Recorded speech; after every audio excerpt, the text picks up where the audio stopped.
Hello Shekhar గారు. చెప్పండి. నమస్తే, బాగున్నారా? అవునమ్మా. ఎక్కడున్నారు మీరు? బిజీగా ఉన్నట్టున్నారు. ఢిల్లీలో ఉన్నాను. నాలాగా ఇలా వేలాది మంది ఇక్కడికి వచ్చారు. మగవాళ్ళ పైన జరుగుతున్న దౌర్జన్యాలు, ఇలా చట్టాన్ని అడ్డం పెట్టుకుని వాళ్ళు 498 కావచ్చు, ఇలా చేస్తున్న వాటి కోసం పోరాడుతూ చాలా మంది వచ్చారు. ఏది మీరు కొంచెం ఇప్పుడు మొన్నటి దాకా జరిగిన ఇష్యూ గురించి, మగవాళ్ళకి అన్యాయం అవుతున్న దాని గురించి దృష్టిలో పెట్టుకొని వెళ్ళారా? అవునమ్మా, ఇది మనం ధర్నా చౌక్ దగ్గర ఒక ధర్నా చేసాము. బట్ ఇది అది గల్లీలో, ఇది ఢిల్లీలో. దేశవ్యాప్తంగా అన్ని రాష్ట్రాల నుంచి ఇవాళ ఇవాళ మగవాళ్ళకి జరుగుతున్న అన్యాయం గురించి పోరాటం కోసం, ఉమ్, అన్యాయం అయిపోయిన ఫ్యామిలీలు, సూసైడ్ చేసుకున్న వాళ్ళ ఫ్యామిలీలు అందరూ కూడా వచ్చి ఇవాళ చట్టాలు మారాలి అని చెప్పి గట్టిగా నినాదాలు చేస్తూ డిమాండ్ చేస్తున్నారు. ఇది ఢిల్లీ నడిబొట్టులో జంతర్ మంతర్లో జరుగుతుంది. ఉమ్. ఓకే, ఇప్పుడు విషయానికి వద్దాం. శేఖర్ గారు, ఈ రాజ్ తరుణ్ లావణ్య ఎపిసోడ్ గురించి ఏమంటారు? అదమ్మా, ఇక్కడ చూడండి. ఓకే, సో మీరు అక్కడ కూడా రాజ్ తరుణ్ కోసం ఫైట్ చేస్తున్నారా? అచ్చా అచ్చా, ఓకే ఓకే. సో అన్యాయం ఎవరెవరికైతే జరిగిందో వాళ్ళ కోసం మీరు ముందడుగేశారన్నమాట. సో ఇలా చాలా మంది, పాపం ఈయన ఆఖరి ఆయన చాలా మందికి తెలీదు. ఆయన మన తెలంగాణలో సైంటిస్ట్, ఫార్మా సైంటిస్ట్. ఆయన ఒక 5 రోజుల క్రితం ఆత్మహత్య చేసుకొని చచ్చిపోయాడు. వాళ్ళ ఆవిడ తన కూతుర్ని చూసుకోవడానికి వచ్చినప్పుడు ఈయన్ని పుట్టినరోజు నాడు కనీసం లోపలికి కూడా రానివ్వకుండా తోసేసి ఆయన మీద కిడ్నాప్ కేసు పెడితే ఆయన తట్టుకోలేక ఇంటికి వెళ్ళి సూసైడ్ చేసుకొని చచ్చిపోయాడు. అయ్యో. చచ్చిపోతూ చచ్చిపోతూ ఆయన రాసిన ఆఖరి మాట ఏంటంటే, విడాకుల సమయంలో పిల్లలు తల్లి ఆస్తి కారాదు, కోర్టు వాళ్ళు ముందు వెనక చూసి ఎవరికి ఇవ్వాలనేది డెసిషన్ తీసుకొని ఇవ్వాలి తప్ప ఇష్టం వచ్చినట్టు అలా ఇవ్వకూడదు. ఎందుకంటే తెలంగాణలో మనం చూసాము, ఒక తల్లి 3 పిల్లల్ని చంపేసింది.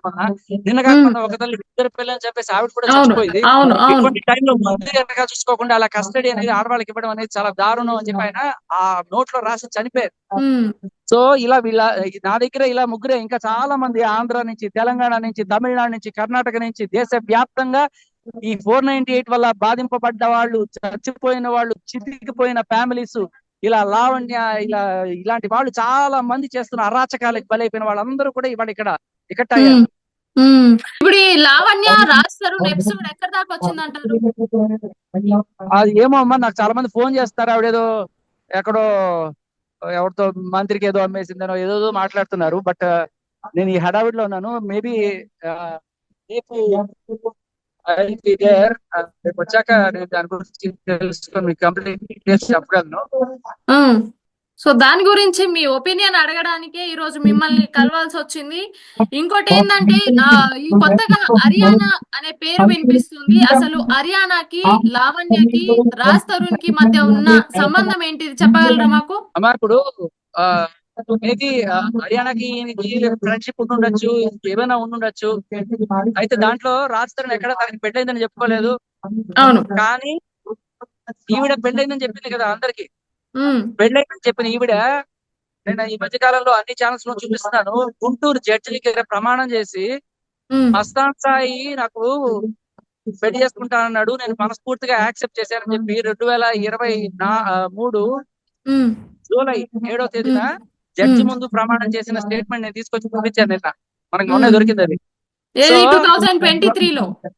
2023 జూలై 7th ఆవిడ జడ్జి ముందు, గుంటూరు అడిషనల్ మ్యాజిస్ట్రేట్ జడ్జి ముందు ఇచ్చిన వాంగ్మూలం అది. ప్రమాణం చేసి చెప్తారు. దీంట్లో ఎటువంటి అబద్ధాలు ఉండవు. మీడియా దగ్గర అబద్ధాలు చెప్పొచ్చు, జడ్జి దగ్గర కాదు. ఒకవేళ అలా చెప్తే అది కంటెంప్ట్ ఆఫ్ కోర్ట్ అవుతుంది. సో ఆవిడ చాలా క్లియర్ కట్ గా, ఇప్పుడు ఏంటంటే మా పెళ్లి కాని వాళ్ళు మేబీ ఒక బ్రేకప్, 2 బ్రేకప్లు, 3 బ్రేకప్లు, అంతెందుకు 20 బ్రేకప్లు ఉన్న వాళ్ళు కూడా ఉన్నారు.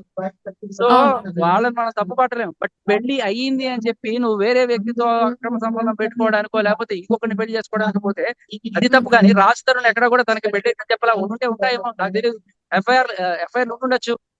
నాకు ఆ కాల్ విన్నప్పుడు కూడా నాకు ఏమనిపించిందంటే, మీరు విన్నారా కాల్? చెప్పండి. మేము విన్నాము చెప్పండి. కాల్ లో ఎవరైనా సరే, ఒకవేళ నిజంగానే రాజ్ తరుణ్ భార్య ఈవిడైతే ఆవిడ చెప్తున్నట్టుగా, ఎవడైనా భార్యకే ఫోన్ చేసి నాకు వేరే దాంతో సంబంధం ఉందని చెప్పి చెప్పుకుంటాడా? అదే కదా. సో ఎందుకు చెప్తాడు, ఎవరు. ఒకడు ఎవడన్నా చెప్తున్నాడు అంటే దాని అర్థం ఏంటంటే వదిలించుకోవడానికి ఉమ్, ఇటువంటి దరిద్రం రోజు డ్రగ్స్ చేసి ఉమ్. ఇంట్లో తందనాలాడి అక్రమ సంబంధాలు పెట్టుకొని ఇన్ని చేస్తున్న మనిషితో ఎవరైనా ఉండాలనుకుంటారా? దానికి ఎవరు తోడు ఎవరు అనుకోరు. సో అటువంటి మహిళని ఎవరైనా వదిలించుకుందామని చూస్తారు. కాబట్టి ఇప్పుడు ఎప్పుడైతే ఈవిడ ఈయన మీద ఇటువంటి ఆశలు ఏమైనా చూపిస్తున్నప్పుడు ఈయన చక్కగా నాకు కాస్త హెల్ప్ చేయమ్మా అని చెప్పి అడుగుండొచ్చు ఫ్రెండ్ గా. అవును. అడిగాను, అవును మేము ఇద్దరం ప్రేమించుకుంటున్నాం, ఆయన ఉదయం అని చెప్పి ఉంటుంది దాంట్లో. ఆ, అంతకు మించి ఇప్పుడు నిజంగా ఆవిడ గనక ఏదో రెడ్ హ్యాండెడ్ గా పట్టుకొని ఉన్నా, లేకపోతే ఆ ఏదో వాళ్ళిద్దరికి మధ్యలో ఒక రొమాంటిక్ సంభాషణ ఏదైనా సరే రాస్తారని ఫోన్ లో నుంచి తీసుకోను అలాంటిది ఉమ్, ఏదైనా చేస్తే దాని ఉమ్, గురించి ఏదైనా మనం మాట్లాడచ్చు. ఒకవేళ అది జరిగినా కూడా నేను ఏమంటానంటే ఆయన లైఫ్ ఆయన అఫైర్స్ ఆయన ఇష్టం. ఆయన ఒక బ్రేకప్ చేసుకున్నాడేమో, అప్పుడు అడిగినంత ఉండేమో, బ్రేకప్ అయిందేమో, అయితే తప్పేంటి? అవును. ఇప్పుడు ఆయన రాస్తాడు ఎప్పుడు కూడా నా భార్య నాకు పెళ్ళయిందని చెప్పలా. ఉమ్. భార్య ఒక పెళ్ళైన అయితే ఇప్పుడు అమ్మాయి కూడా అయితే ఇప్పుడు లావణ్యకి మస్తాన్ తో రిలేషన్ ఉన్నట్టు రాజ్ తరుణ్ కి హర్యానాతో రిలేషన్ ఉందంటారా? ఎస్, ఖచ్చితంగా కాదు. లావణ్యకి మస్తాన్ తో ఉన్న రిలేషన్ రాజ్ తరుణ్ కి హర్యానాతో ఉన్నది కాదు. ఎందుకంటే లావణ్యకి మస్తాన్ తో ఉన్నదని ఆవిడ చెప్తున్నది ఏంటంటే నేను వివాహితను, నేను పెళ్ళైన మహిళను, రాజ్ తరుణ్ తో ఎప్పుడో పెళ్ళయింది అని చెప్తూ మస్తాన్ సాయితో 2000 అంటే రాజ్ తరుణ్ తో 2017 14 ఎప్పుడో పెళ్ళయిందని చెప్తూ మరి 2023లో మస్తాన్ నన్ను ప్రపోజ్ చేస్తే నేను యాక్సెప్ట్ చేశాను, దాని వాడి వల్ల నాకు ప్రెగ్నెన్సీ వచ్చింది, వాడు నన్ను ఉమ్, రేప్ చేశాడు, లేకపోతే ఇలాంటివన్నీ చెప్తున్న నేపథ్యంలో ఉమ్, వాళ్ళ ఆవిడ రిలేషను నైతికంగా మనం చూస్తే దాని అక్రమ సంబంధం అంటారు. అవును. సో పెళ్లి కాకుండా నువ్వు ఒకరితో ఉండి బ్రేకప్ చేసుకున్నా, ఇంకొకరితో బ్రేకప్ చేసుకున్నా, లేకపోతే 10 బ్రేకప్లు అయినా దాని గురించి ఇవాళ రేపట్లో ఆడవాళ్ళు కూడా 10 బ్రేకప్లు చేసుకుంటున్నారు. దాన్ని ఉమ్, నేను తప్పు పట్టను. కానీ ఒకటితో కమిట్ అయ్యింది అని నువ్వే చెప్పుకుంటూ ఇంకొకటితో మళ్ళీ కమిట్మెంట్ కి ఎలా వెళ్తావు? సిగ్గు ఉండాలి కదా. అవును. అవును. సో సో ఆ రిలేషన్ కి ఈ రిలేషన్ కి అస్సలు పొంతనే లేదు. ఆవిడికి ఆయనకి ఉన్న రిలేషన్ ఏంటో ప్రపంచం అంతా చూసింది, ఆ గుండె చప్పుడు అవన్నీ వింది. అది ఉమ్, కూడా వాళ్ళు ఏదో ఇలా ఫేక్ కాల్స్ లేకపోతే ఇంకోటి కూడా కాదు, చాలా క్లియర్ కట్ గా లెటర్స్ ఉన్నాయి, ఫోటోలు ఉన్నాయి, వీడియోలు ఉన్నాయి, అన్ని ఉన్నాయి. ఉమ్. సో రాజ్ తరుణ్ కి హర్యానాకి మధ్య ఏం లేదు, యాజ్ ఎ ఫ్రెండ్స్ గా ఫ్రెండ్షిప్. నో నో, ఉందో లేదో నాకు తెలియదు. ఉన్నా కూడా నాకు ఐ డోంట్ మైండ్. నాకు see, ఆయన ఇప్పుడు హర్యానాతో కావచ్చు, లేకపోతే మాల్వి మల్హోత్రాతో కావచ్చు, ఆర్ ఉమ్, ఇంకో అంతకుముందు హెబ్బా పటేల్ తో ఉండుండొచ్చు, ఉండుండొచ్చు. అయితే ఏంటి ఇప్పుడు నాగ చైతన్య ఉన్నారు, ఆయన సుమంతతో ఉన్నారు, అయిపోయింది, బ్రేకప్ అయిపోయింది. తర్వాత ఇప్పుడు ఇంకో ఆవిడతో మూవ్ ఆన్ అయ్యారు. అయితే ఆ, ఏంటి ఇప్పుడు సమత కూడా అలాగే, లేకపోతే ఇంకో హీరోయిన్ లేరా బోల్డ్ మనతో బ్రేకప్ చేసుకొని ఇంకొకరితో కొత్తగా లైఫ్ స్టార్ట్ చేస్తున్న వాళ్ళు? అదేదో అక్రమ సంబంధం లాగా మనం మాట్లాడాల్సిన అవసరం లేదు. ఎందుకంటే ఉమ్, ఇప్పుడు డైవర్స్ తీసుకొని చేసినా మనం తప్పు పట్టక్కర్లేదు. Or else boyfriend girlfriend ఉన్నప్పుడు బ్రేకప్ అయ్యి వేరే రకంగా వెళ్తుంటారు. Cinema industry quite common. కానీ ఒక పెళ్లి, ఒక రిలేషన్ లో ఉండి నువ్వు వేరే అక్రమ సంబంధం పెట్టుకుంటున్నావు అంటే అది ఎంత నీచం. ఉమ్. సో అది దీనికి లావణ్య చేసింది. అయితే ఇదంతా కావాలనే లావణ్య చేస్తుందంటారు. ఇప్పుడు చాలా క్లియర్ కట్ గా ఇప్పుడు రాజ్ తరుణ్ ని బ్లాక్ మెయిల్ చేయడానికి, ఒరే చిన్నోడా ఇన్నాళ్ళు నేను దాచిపెట్టుకున్నవన్నీ ఇప్పుడు బయట పెట్టేస్తాను, ఏవో ఉన్నాయి, ఉంటే ఉంటాయి, హేబా పటేల్ అఫైర్ ఉంటాయా, ఉన్నాయి, లేకపోతే మాళవి మల్హోత్రాతో ఉన్నాయి, ఏమైనా సరే బయట పెడితే ఏముంటది అక్కడ ప్రూవ్ చేసేది? ఇప్పుడు అంటే అవి ఏవో బయట పెట్టేస్తాను, నీ ఇమేజ్ డ్యామేజ్ చేస్తాను కాబట్టి నాకు ఇల్లు ఇచ్చేయ, ఉమ్. దానికి దీనికి ఏంటి సంబంధం? సో మరి మీరు మొన్న ఆయనకి 2014లో ఉయ్యాల జంపాలకు వచ్చిన దగ్గర నుంచో, లేకపోతే ఆయన చిన్నప్పుడు ఇంటర్మీడియట్ లో నుంచో ఉండుండొచ్చు ఎఫ్ఐఆర్లు. ఓకే, ఆయన 10వ క్లాస్ లో ఒక అమ్మాయిని ప్రేమించాడు, లేకపోతే ఇంటర్ లో ఒక అమ్మాయిని ప్రేమించాడు, డిగ్రీలో ఒక అమ్మాయిని ప్రేమించాడు, ఒక సినిమాకి వచ్చిన ఒక అమ్మాయిని ప్రేమించాడు, అయి ఉండొచ్చేమో. అయితే ఏంటి, వాళ్ళు కావచ్చు, వాళ్ళ రికార్డులు పట్టుకోవచ్చు, ఇదిగో చూడండి చూడండి వీడెంత దుర్మార్గుడు అంటే వాళ్ళు వచ్చి చెప్పాలి కదా. ఆ అమ్మాయి అవును. ఎవరైతే ఈయన రిలేషన్ లో ఉన్నాడో, అవును. లేకపోతే అవును. వాళ్ళు వచ్చి హరియానానో చెప్పాల్సి. లేకపోతే హర్బా పటేలో లేకపోతే వాళ్ళు వచ్చి వీడు నన్ను మోసం చేశాడని చెప్తే అదొక తీరు. వాడెవడో అవును ఒక 10 మంది ఎఫ్ఐఆర్లు ఉన్నాయి, అయితే ఏంటి, నీ ప్రాబ్లం ఏంటి? సో ఒక మీ అవి ఇప్పుడు చూపించి అవి చూపించి వీడు అమ్మాయిల్ని వాడుకుంటాడు, అమ్మాయిలతో కామాంధుడు, ఇలాంటివన్నీ చూపించి అతని ఉమ్. ఇమేజ్ డ్యామేజ్ చేస్తాను అని బెదిరించి ఆ ఇల్లు కొట్టేయడానికి చూస్తుంది. Clear cut blackmail. కానీ ఇది రాజ్ తరుణే ఆ ఇల్లు రాసిచ్చాడు అనేసి లావణ్య అంటుంది, దాని గురించి ఏమంటారు? ఆవిడ నాకు నోటి మాట వేరు, రాసిచ్చాడు, ఆవిడ ఏదైనా సాక్ష్యం చూపిస్తే అది వేరు. నేను మా అత్త మామలతోనే కలిసి ఉంటాను, నాకు ఈ ఇల్లు రాసిచ్చాడు అనేసి అంటుంది. అదే మా రాసిస్తే చూపించమనండి, దాంట్లో ఏముంది. ఇప్పుడు ఇంత రచ్చ అవసరం లేదు కదా. ఒక్క డాక్యుమెంట్ మనం మీరు నేను కూర్చొని ఇంత దీని గురించి పెద్దటం అవసరం లేదు. ఒక డాక్యుమెంట్ ఇదిగో చూడండి రాసిచ్చాడు నాకు అని చెప్పి చూపించేసి అందరూ మూసుకుంటారు. ఎందుకంత పెద్ద లేదు కాబట్టే కదా ఇటువంటి డైలాగులన్నీ వస్తున్నాయి. ఇప్పుడు మొన్న మొన్న జరిగిన గొడవలో రాజ్ తరుణ్ పేరెంట్స్ కూడా ఆ వీల్ చైర్ లో అంత బాధాకరంగా ఉంటే రాజ్ తరుణ్ ఎందుకు స్పందించలేదంటారు మరి? ఆ ఎందుకు ఇంటి ముందు స్పందించలేదమ్మా? అంత గొడవ రాజ్ జరుగుతుంటే. తరుణ్ చెన్నైలో తన పాంచ్ మీనార్ అనే సినిమాకి షూటింగ్ లో ఉన్నాడు. అది ఒకసారి అది వదిలేసుకొని వచ్చారంటే అక్కడ కాంబినేషన్ డేట్స్ అన్ని మిస్ అవుతాయి. ఇమ్మీడియట్ గా రాజ్ తరుణ్ ఫోన్ చేసి వాళ్ళ నాన్న వాళ్ళ రక్షణ కోసం కొంతమందిని పంపించాడు. అక్కడ కేర్ టేకర్స్ గా ఉండండి, ఆ అమ్మాయి ఏమన్నా ఏ క్షణమైనా చేయొచ్చు, అసలు డ్రగ్ అడిక్ట్, కొట్టి చంపేయచ్చు. ఆల్రెడీ రాజ్ తరుణ్ మనం కొట్టింది ఇవన్నీ చూసాం, మీకు అవన్నీ చూసాం. సో మీకు ఎలా తెలిసింది? ఆ ఇన్ఫర్మేషన్ ఎలా తెలిసింది? వాళ్ళు అక్కడికి వెళ్ళారు, మీడియా మిత్రులు అందరు వచ్చారు అన్నట్టుగా మీరు within half an hour లో అక్కడ ఉన్నారు. అవునమ్మా.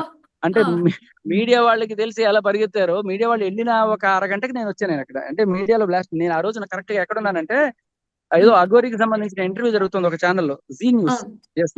ఇక్కడ జరుగుతున్నప్పుడు మాట్లాడుతుంటే అయిపోయింది, జస్ట్ ఇంటర్వ్యూ అయిపోయింది. ఇంకా బయటికి రాగానే నాకు ఫోన్ వచ్చింది. ఇట్లా రాస్తారు వాళ్ళ పేరెంట్స్ ని ఇట్లా రోడ్డు మీదకి తోసేసింది, వాళ్ళ ఇంటికి వెళ్ళినప్పుడు బలవంతంగా మెడబట్టి గెంటేసిందిట, అంకుల్ ఆంటీ ఇప్పుడు రోడ్డు మీద ఉన్నారు అని చెప్పి రాగానే నాకు ఒక్కసారి ఆన్ ద స్పాట్ అక్కడి నుంచి కార్ వేసుకుని, నాకు లొకేషన్ ఏ రోజు వెళ్ళింది కూడా లేదా అక్కడికి. సో వెంటనే ఆ లొకేషన్ కనుక్కొని అక్కడికి వెళ్ళడానికి నేను వెళ్ళేటప్పటికి ఆల్రెడీ టీవీ ఛానల్స్ 2-3 ఉన్నాయి అక్కడ. ఈ ప్రీతి అనే అమ్మాయికి రాజ్ తరుణ్ కి ఇటు లావణ్కి ఉన్న సంబంధం ఏంటండి? ఒకసారి చెప్తారా మాకు? అంటే రాజ్ తరుణ్ రానప్పుడు కూడా అమ్మాయి అంత ఫైట్ చేయాల్సిన అవసరం ఏముంది అనేసి కూడా చాలా మంది అడుగుతున్నారు. నాకు అర్థం కాల. రాజ్ తరుణ్ కి అవసరం లేనప్పుడు ఈ అమ్మాయి ఎందుకు ఇంత ఫైట్ చేస్తుంది? అసలు ప్రీతి అనే క్యారెక్టర్ ఎవరు? పైగా ఆ ఇంట్లో ఆమె ఉన్నన్ని రోజులు రేవ్ పార్టీస్ జరిగాయి, నేను నా ఫోన్ తీసుకోవడానికి వచ్చాను అనేసి అంటుంది. ఓకే. సో ప్రీతి అనే అమ్మాయి ఎలా పరిచయం అంటే లావణ్య కి ఉదయ్ అనే ఒక ఫ్రెండ్, తమ్ముడు అంటా ఉంటది. ఆ అతనికి ఈవిడికి చాలా రోజుల నుంచి పరిచయం ఉంది. ఆ పరిచయం ద్వారా ఒకనొక టైంలో ఉదయ్ గర్ల్ ఫ్రెండ్ అయిన తనని ఈవిడికి ఇంట్రడ్యూస్ చేశాడు.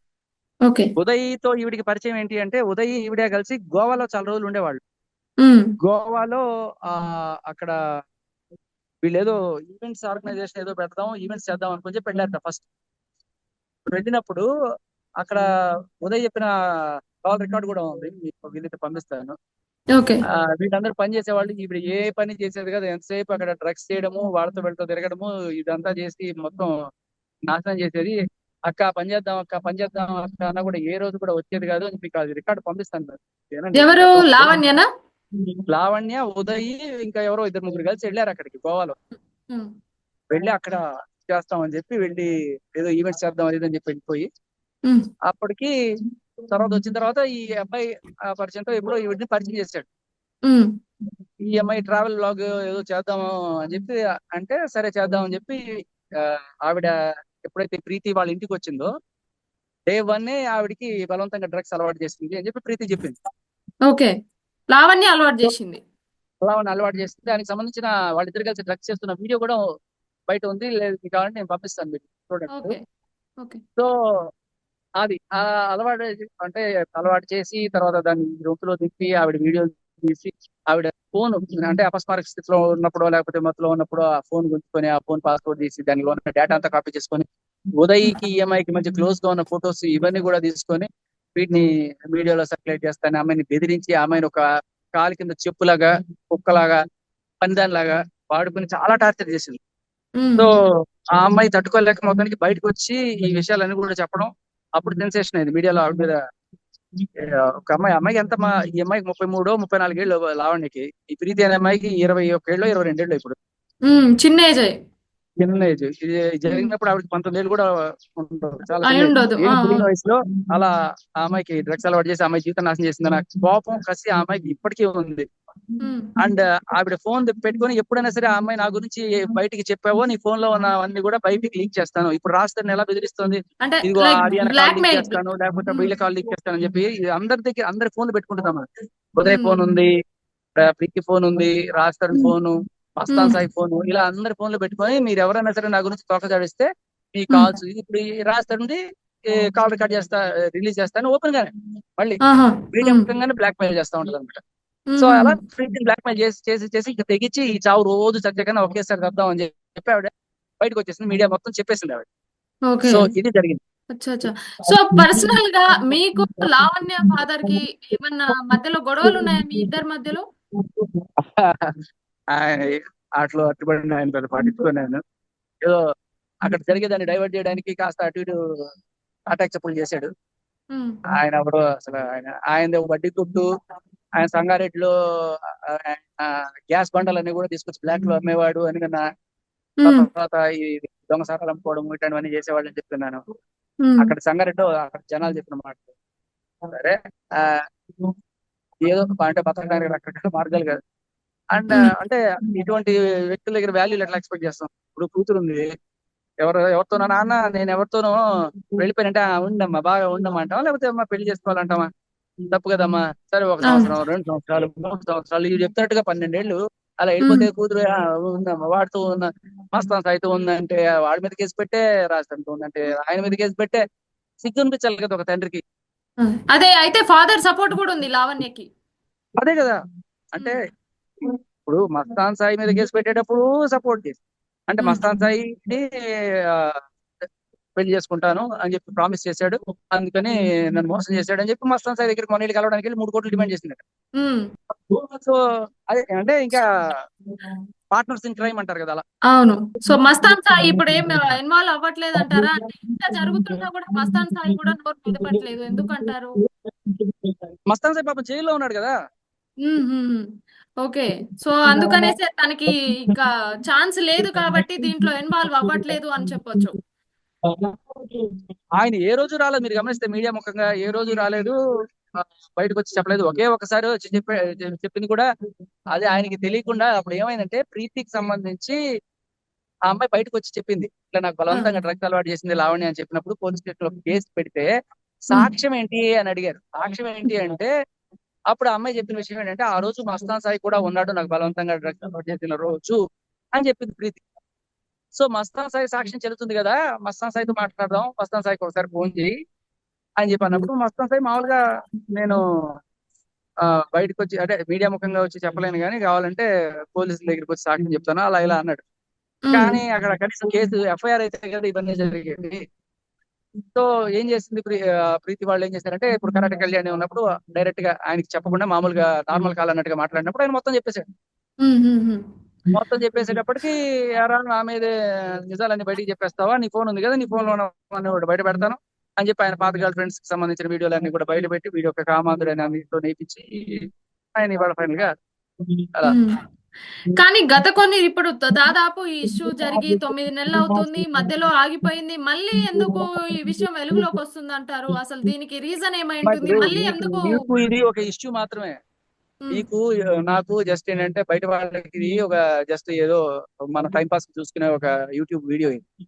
కానీ వాళ్ళకి ఏంటంటే రాజతరుణ్ జీవితం ఇది. రాజతరుణ్ అవును. సినిమా చూపిస్తా మామ, లేకపోతే ఉయ్యాల జంపలేలా సూపర్ హిట్ ఇచ్చినప్పుడు మంచి ఫామ్ లో ఉన్నప్పుడు కష్టపడి పనిచేసి ఈవిడలాగా ఇట్లా బ్లాక్ మెయిల్ చేసి కబ్జాలు చేసి కాదు, కష్టపడి పనిచేసి హీరోగా సంపాదించుకున్న సొమ్మది, ఆ సొమ్ముతో కొనుక్కున్న ఇల్లు అది.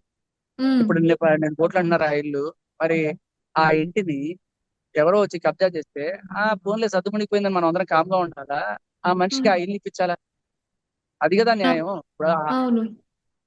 కానీ ఇప్పుడు ఆ ఇల్లు గురించి శేఖర్ గారు, ఇప్పుడు ఆ ఇల్లు గురించి ఏదైతే ఈ 9 నెలల ముందు జరిగినప్పుడు అప్పుడే రాజ్ తరుణ్ గట్టిగా నిలబడి ఇది నీది కాదు నాది అని ఆర్గ్యూ చేసి ఉంటే అది రాజ్ తరుణ్ కే దక్కేది, ఈ గొడవలన్నీ జరగకపోయేవి కదా.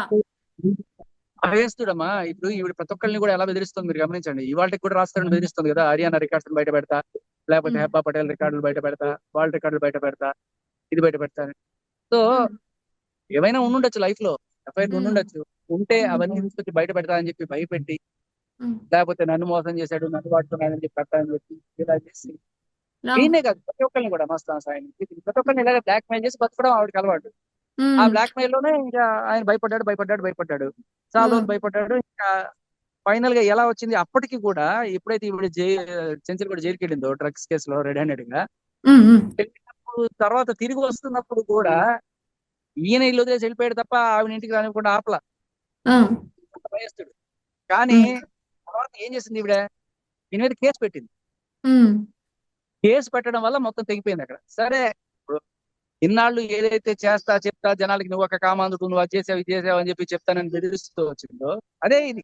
ఈ 493 పెడతా, నేను రోడ్డుకి ఇడిస్తా, మీరు వినండి ఆడియోలో, నీకు సినిమా ఉమ్, కెరీర్ లేకుండా చేస్తా, అది ఇది అని ప్రతిరోజు బెదిరించి అలా అతను కూడా కాలు కింద చెప్పులా ఉంచుకునే ప్రయత్నం చేసింది. ఉమ్, ఇవాళ ఎప్పుడైతే ఆ కేసే పెట్టేసిందో అనుకున్నదే జరిగింది కదా. అవును, ఏదైతే బెదిరిస్తూ ఇన్నాళ్ళు ఉన్నావు, నువ్వు ఏదైతే అది చేసేసావో ఇంకే దేనికి భయం అంటే ఇంకా భయపడు, ఇంకా నా అదే దగ్గర అదే, ఉన్నాయి, అవి ఉన్నాయి, ఇవి ఉన్నాయి.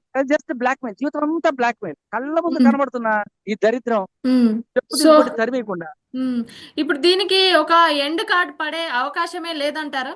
ఎండ్ కార్డ్ ఏంటంటే అమ్మా, ఇప్పుడు ఆ ఇల్లు రాజ్ తరుణ్ తిరిగి స్వాధీనం చేసుకోవడమే దీనికి ఆ, ఎండ్ కార్డు. కానీ ఫినిష్డ్ నాకు ఇది. నాకు నాకు పెళ్ళయింది, నాకు తాళి కట్టాడు, ఆ ఇల్లు నాకే చెందుతుంది అనేసి కూడా లావణ్య గట్టిగా ఆ, వాదనలు చేయడం కూడా స్టార్ట్ చేసింది. దాని గురించి ఏమంటారు అమ్మా మరి? ఇప్పుడు ఒక మాట, ఆ, మీడియాలో ఏమైనా మాట్లాడొచ్చు, ఇవాళ ఒక ఉమ్, మాట రేపు ఒక మాట ఇష్టం వచ్చినట్టు మాట్లాడొచ్చు. ఉమ్, కానీ నేను అదే చెప్తున్నా, ఉమ్, ఒక పెళ్ళైన మహిళ అయి ఉంటే అవును, జూలై 7, 2023లో పుత్తూరు జడ్జి ముందు, నేషనల్ కోర్టు జడ్జి ముందు ఇట్లా మస్తాన్ సాయి తన కొడుకు ఉన్న, ఆ కొడుకు నువ్వు చూసుకోవాల్సిన పని లేదు, నా కొడుకుని మా అమ్మ నాన్న చూసుకుంటారు, మా ఆవిడతో నేను సపరేట్ అయిపోయాను, నీకు ఏ లైబిలిటీ లేదు, నాతో పెళ్లి చేసుకో అని చెప్పి అడిగితే నేను మనస్ఫూర్తిగా అంగీకరించాను అని ఆ రోజు ప్రమాణ పూర్వకంగా జడ్జి ముందు చెప్పింది. ఉమ్, అవును, మీడియా ముందుకు వచ్చి రాస్తారు నన్ను పెళ్లి చేసుకున్నాడని ఎలా చెప్తుంది? అవును, ఆ రోజు అవును, జడ్జి ముందు నాకు అసలు పెళ్ళే కాలేదు అని అవును, చెప్పింది ఉమ్, అప్పటిదాకా. అవును, సో మనకి చెప్పేది వ్యాలిడ్ కాదమ్మా, ఉమ్, జడ్జి ముందు చెప్పేది వ్యాలిడ్. అది ఉమ్, తప్పు అనడానికి కూడా లేదు, ఎందుకంటే ఎవరు జడ్జి అడుగుతాడు, మిమ్మల్ని ఎవరన్నా ప్రెషర్ చేసి చెప్పించారా, ఏం చేశారు అన్ని అడిగితే మొత్తం అన్ని రాసుకుంటారు, ఆన్ రికార్డు ఉంది ఇది.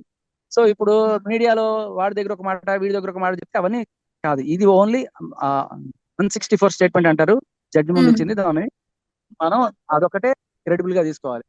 ఓకే, శేఖర్ గారు, నేను పర్సనల్ గా ఒక క్వశ్చన్ అడగాలనుకుంటున్నాను. ఇప్పుడు మీరు మగవాళ్ళకి అన్యాయం జరుగుతుంది, ఎటు చూసినా ఆడవాళ్ళు మగవాళ్ళని మోసం చేస్తున్నారు, ఎక్కడ చూసినా ఇవే జరుగుతున్నాయి అనేసి మీరు మగవారి కోసం నిలబడుతున్నారు.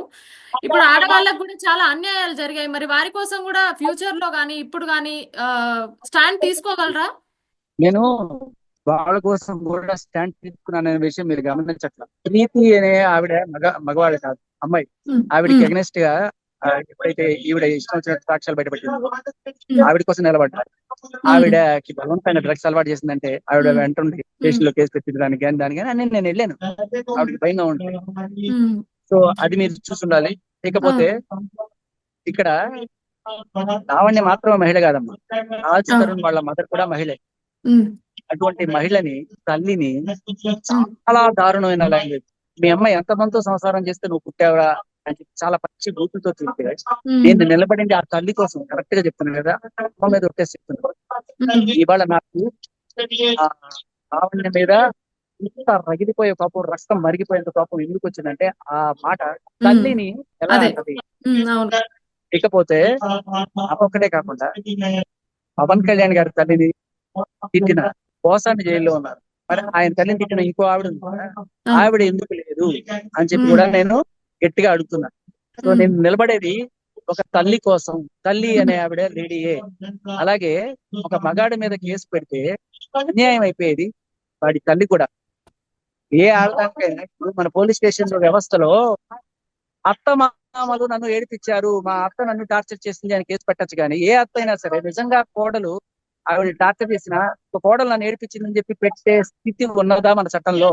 ఆవిడ లేదు, మహిళ కాదా?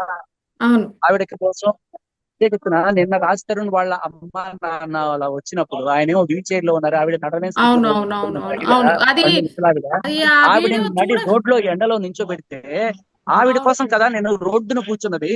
ఇక్కడ అవును, మీరు మగ ఆడ అని కాదమ్మా, అన్యాయం జరుగుతున్నది. నేను ఉమ్, ఎవరికైనా సరే అన్యాయం జరుగుతుంది అనిపిస్తే ఖచ్చితంగా నిలబడతా. నేను అదే అది అడుగుతున్నాను. మీరు ఎవరి కోసమైనా స్టాండ్ తీసుకుంటారా? రాజ్ తరుణ్ మీరు వాళ్ళ ఇక్కడ ఇవాళ ఫ్యామిలీ ఆ గమనిస్తే రోజు, అమ్మా, ఇవాళ గమనిస్తే ఇక్కడ ఎంతమంది మహిళలు వచ్చారు మీరు చూడండి, ఎంతమంది మహిళలు వచ్చారు ఈ సత్యాగ్రహంలో మగవాళ్ళతో పాటు. ఇలా అన్యాయం అయిపోయిన ఆ ఉమ్, మగవాడి ఫ్యామిలీ, వాళ్ళ చెల్లెలు, అక్క, తల్లి, వీళ్ళందరూ వచ్చారు. ఆ, ఏంటంటే మన చట్టంలో దారుణమైన విషయం ఏంటంటే డబ్ల్యూ అంటే ఉమెన్ కాదు, డబ్ల్యూపీఎస్ లో డబ్ల్యూ అంటే వైఫ్ అట. వైఫ్ కోసం మాత్రమే చట్టాలు, తల్లి కోసం చట్టాలు లేవు. దానికోసం పోరాడుతున్నాను నేను. సో ఫైనల్ గా రాజ్ తరుణ్ లావణ్య ఎపిసోడ్ లో ఏం జరగబోతుంది సరే చెప్తారా మాకు? ఏం జరగబోతుంది చెప్తే సస్పెన్స్ ఉండదు. రాజ్ తరుణ్ అనే లావణ్య అనేది ఒక టిప్ ఆఫ్ ద ఐస్బర్గ్ మాత్రమే, ఒక చిన్న విషయం మాత్రమే అది. బట్ ఇలా దేశవ్యాప్తంగా ఎంత మంది లావణ్యలు, ఎంత మంది రాజ్ అవును. తరుణ్లు బలైపోయారు, ఎంత మంది అవును. లావణ్య చేతిలో ఎంత మంది రాజ్ తరుణ్లు బలవుతున్నారు, ఎంత మంది అవును. జానీ మాస్టర్లు బలవుతున్నారు, ఎంత మంది అతుల్ సుభాష్లు చచ్చిపోతున్నారు. ఇది ఉమ్. చాలా పెద్ద ఇష్యూ. మీరు ఉమ్. చూడాల్సింది ఆ విక్టిమ్స్. ఇక్కడ 100 ఉమ్. మంది కాదు, 1000 మంది రాజ్ తరుణ్లు ఉన్నారు. ఉమ్. అదేలేండి. ఒకసారి చూడండి, స్టేజ్ మీద వాళ్ళందరూ కూడా అన్యాయం అయిపోయిన బాధితులు. వాళ్ళ మొర మనం వినిపించాలి. ఎంతసేపు మనకి జస్ట్ ఏదో ట్రెండింగ్ హాట్ ఇది అనుకున్న మాత్రమే కాకుండా ఉమ్. జస్ట్ ఇలాంటి వాళ్ళు వేలాది మంది ఉన్నారు. వీళ్ళ కోసం చట్టాలు మారాలి, వ్యవస్థలు ఏర్పడాలి, ఒక మెన్స్ కమిషన్ రావాలి, ఒక హీ టీం రావాలి అని చెప్పి మేము పోరాడుతున్నాం. చూడండి ఎంతమంది ఉన్నారు. అయితే ఇప్పుడు అన్యాయం ఎక్కడ జరిగితే శేఖర్ భాష అక్కడ ఉంటారన్నమాట. ఖచ్చితంగా. ఖచ్చితంగా ఖచ్చితంగా స్టాండ్ తీసుకుంటారు అయితే. సో ఇక్కడ చూడండి, దగ్గర నుంచి చూపిస్తారు ఒక్కసారి ప్లీజ్. ఇది చాలా ఇంపార్టెంట్ అమ్మా, మనం మాట్లాడిన అన్ని విషయాల కన్నా ఇది చాలా ఇంపార్టెంట్. ఒక్కసారి ఓకే ఓకే శేఖర్. रिसर्च की ट्रैकिंग की जरूरत है, तो उसी रिसर्च को हम बेसिक से स्टार्ट करके आपके सामने रखना चाहते हैं। ओके जो फर्स्ट डाटा है हमारे पास, हमने एनसीईआरटी के डाटा को एनालाइज किया जो सुसाइड हो रही है। अगर हम 1967 से देखें, 1967 से 2023 तक के नेशनल क्राइम रिकॉर्ड ब्यूरो के हमारे पास आंकड़े कि कितने महिलाओं ने और कितने पुरुषों ने आत्महत्याएं इस देश में की है। अगर हम उस डाटा को देखें तो हमेशा पुरुषों की आत्महत्याएं महिलाओं అమ్మా మీరు చూస్తున్నారా, మహిళలు కూడా ఉన్నారు ఇక్కడ. అదే అదే అదే అన్యాయం జరిగిన వాళ్ళే అందరూ. में वो बढ़ता ही जा रहा है। अगर मैं आपको डाटा के साथ बात करूं तो 1967 में 2 अगर सुसाइड देश में होते थे तो 58 శేఖర్ గారు सुसाइड आदमी करता था। ఓకే మా ఇప్పుడు థ్యాంక్ యూ. ఆ చెప్పండి. రాజ్ और अगर తరుణ్ आप 2022 की बात करें, 2023 ఎండ్ की बात వరకు करें, మీరు ఉండగలరా రాజ్ తరుణ్ తో? तो में इंडिया में అమ్మా నేను ఒక రాజ్ తరుణ్ కోసమో లేకపోతే ఒక జానీ మాస్టర్ కోసమో కాదు, ఇది వ్యవస్థ మారాలని పోరాడుతున్న వ్యక్తి నేను. దాంట్లో రాజ్ తరుణ్ ఒక ఎగ్జాంపుల్ మాత్రమే. అదే అదే నేను అదేలేండి. కానీ ఇది మధ్యలోనే ఆగిపోతుందా లేదంటే రాజ్ తరుణ్ కి న్యాయం జరిగే వరకు పోరాడతారా అనేదే जो पावर में है वो ज्यादा सुसाइड कैसे మన న్యాయం అనేది ఒకటే ఉంటుంది. రాజ్ తరుణ్ కి న్యాయమా, లావణ్యకి న్యాయమా కాదు, న్యాయం అనేది ఖచ్చితంగా జరుగుతుంది. అది ఆ, రాజ్ ఎవరికి తరుణ్ కష్టార్జితంతో సంపాదించుకున్న అతని ఇల్లు అతనికి చేరి తీరాలి. ఇక లావణ్య విషయం అంటారా, वेरी అక్కడతో ఆగిపోదు. ప్రీతికి ఎలా అయితే బలవంతంగా డ్రగ్స్ అలవాటు చేసిందో ఇలా చాలా మందికి అలవాటు చేసింది. దీనికి సంబంధించిన విషయం కూడా తేలాలి. ఆవిడ ఇలా ఎంతమంది జీవితాలు నాశనం చేసింది, దానికి తగిన శిక్ష ఆవిడకి పడాలి. ఓకే पावर में कैसे हो ఓకే శేఖర్ గారు, థ్యాంక్ యూ.